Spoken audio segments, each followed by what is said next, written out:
মাননীয় প্রধানমন্ত্রী বাংলাদেশের জনগণের ভোটে নির্বাচিত হয়ে তিনি ফ্যামিলি কার্ড উদ্বোধন করেছেন। কৃষকদের জন্য কৃষি কার্ড, স্বাস্থ্য কার্ড থেকে শুরু করে আপনার শ্রমিকদের কল্যাণে তিনি যে প্রকল্প প্রণয়ন করেছেন সেগুলোকে তিনি বাস্তবায়ন করবেন।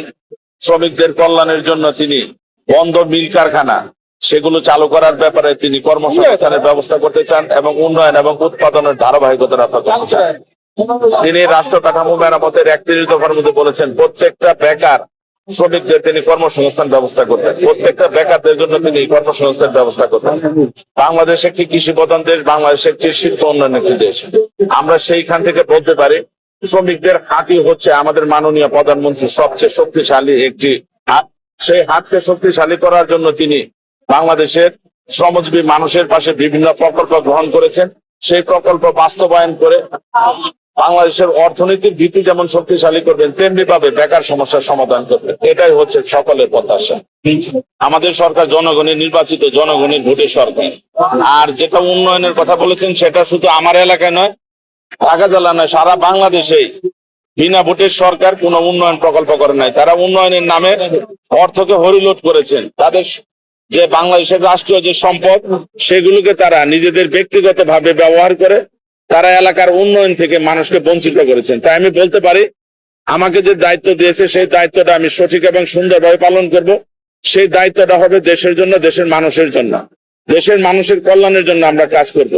এইখানে আজকে যেহেতু আমি মে দিবসের অনুষ্ঠানে এসেছি শ্রমজীবী মানুষের পাশে সংহতি প্রকাশ করার জন্য, আমরা বলতে পারি বাংলাদেশের মানুষের কল্যাণের জন্য এই শ্রমজীবী মানুষকে কিভাবে আমরা কাজে লাগাইতে পারি, দুটি হাতকে কিভাবে আমরা সম্পদে পরিণত করতে পারি, সেই কাজটি হচ্ছে আমাদের প্রথম অঙ্গীকার।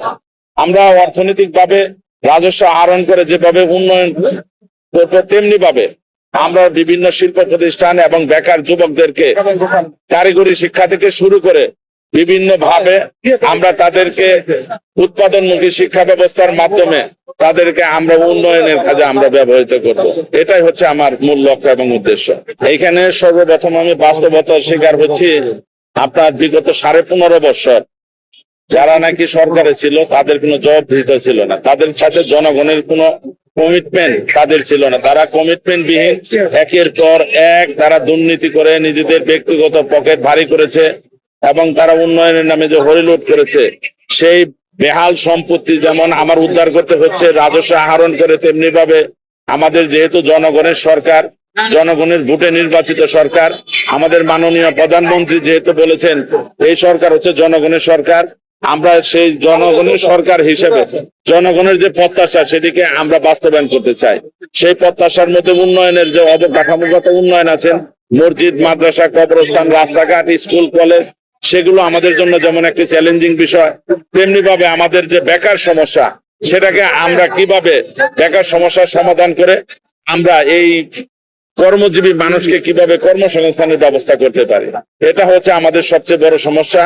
আমরা সেই কাজগুলো করতে চাই যে কাজগুলো রাষ্ট্রের জন্য সবচেয়ে বেশি গুরুত্বপূর্ণ এবং বেকার সমস্যাগুলো আমরা সমাধান করতে পারি এবং অবকাঠামো উন্নয়ন করতে পারি যেগুলো দৃশ্যমান থাকবে, স্বচ্ছতা এবং জবাবদিহিতা থাকবে। ধন্যবাদ।